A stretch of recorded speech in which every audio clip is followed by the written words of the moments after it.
Good morning students आज हम कक्षा तीसरी की पाठ्य पुस्तक पलाश का पाठ नंबर 4 का टेडी बियर सा पांडा का पार्ट 2 रीड करेंगे। अभी तक हमने इसका पार्ट 1 रीड किया है, तो जिस बच्चे ने पार्ट 1 नहीं देखा है तो आप इसे पूजा हिंदी क्लासेस में जाकर पार्ट 1 आप इसका देख सकते हो। जो पार्ट 2 है उसमें क्या है कि मीठा खाना भी बेहद पसंद होता है।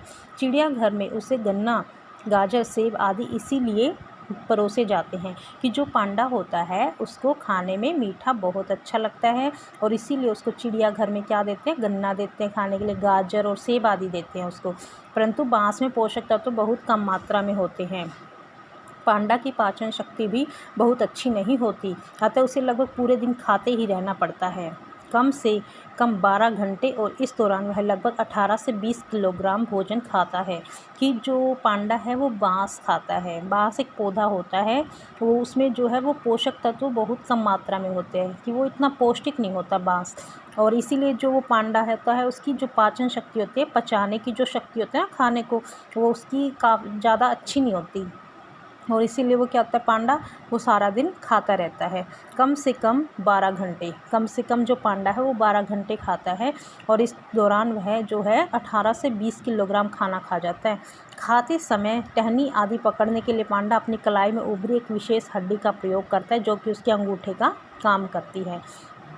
कि जो पांडा है जब वो खाना खाता है या फिर जो कुछ भी चीज़ खाता है, तो वो खाते समय अपनी जो उसकी कलाई होती है ना, हाथ की जो कलाई होती है उसमें एक हड्डी सी होती है, उसका प्रयोग करता है, और उस हड्डी को वो अंगूठे के जैसे काम लेता है। जैसे अंगूठे से काम लेते हैं ना हम, वैसे ही वो जो है उस हड्डी को उसमें अंगूठे की जगह काम करता है। इनके बारे में एक और मज़ेदार बात यह है कि शाकाहारी होने के बावजूद भी कभी कभी अंडे, कीट पतंगे और यहाँ तक कि चूहे, खरगोश आदि भी खा लेते हैं। इनके बारे में एक और भी बात है कि वैसे तो ये जो है शाकाहारी होते हैं। शाकाहारी क्या होता है, जो मांस नहीं खाते, लेकिन वो क्या है कि कभी कभी अंडे, कीट पतंगे होते हैं, कीड़े मकोड़े और यहाँ तक कि चूहे, खरगोश आदि भी खा लेते हैं। कि वो शाकाहारी होने के साथ साथ कभी कभी अंडे वगैरह भी खा लेते हैं। एक वयस्क पांडा की ऊंचाई उसके कंधे तक 3 फीट हो सकती है। वयस्क होता है जवान, कि जो एक जवान पांडा होता है उसकी ऊंचाई जो है उसके कंधे तक की ऊंचाई होती है 3 फुट की, और कुल लंबाई 6 फीट तक की होती है।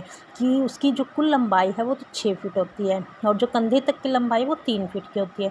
नर पांडा का वजन 114 किलोग्राम तक हो सकता है। कि जो नर पांडा होता है उसका वजन 114 किलोग्राम होता है, जबकि मादा कुछ छोटी और कम वजन की होती है, और जबकि मादा पांडा है वो छोटी और कम वजन की होती है। पांडा के बच्चे अपने जन्म के समय बहुत छोटे होते हैं। जो पांडा होता है उनके बच्चे जो है जन्म के समय बहुत ही छोटे होते हैं। उनका वजन मात्र 100 ग्राम होता है। 100 ग्राम देखो कितना कम होता है, तो वो सिर्फ 100 ग्राम के होते हैं उनके बच्चे, और लंबाई मात्र 7 इंच, और वो सिर्फ 7 इंच के छोटे छोटे बच्चे होते हैं उनके। नवजात पांडा गुलाबी रंग की रोई रहित त्वचा लिए होता है। जो नवजात होता है, जो पैदा ही होते हैं ना, वैसा कि जो बिल्कुल पैदा हुआ जो पांडा होता है ना, उसकी जो गुलाबी रंग की रोई रहित, मतलब जो उसकी त्वचा होती है वो गुलाबी रंग की होती है, और रोई मतलब उस पर जो बाल से होते हैं ना, वो बाल नहीं होते, रहित होता है के बिना, कि उन रोई के बिना पैदा होता है वो। कुछ दिनों में इनकी त्वचा पर काले सफ़ेद धब्बे उभर आते हैं, और कुछ दिनों के बाद उन पर क्या होता है, काले और सफ़ेद रंग के धब्बे आ जाते हैं। तो बच्चों आज हम इस लेसन को यहीं तक रीड करेंगे। इसके आगे का जो लेसन है वो हम नेक्स्ट वीडियो में रीड करेंगे। तो बच्चों आपको ये लेसन अच्छी तरह रीड करना है और लाइक एंड सब्सक्राइब भी करना है। Thank you.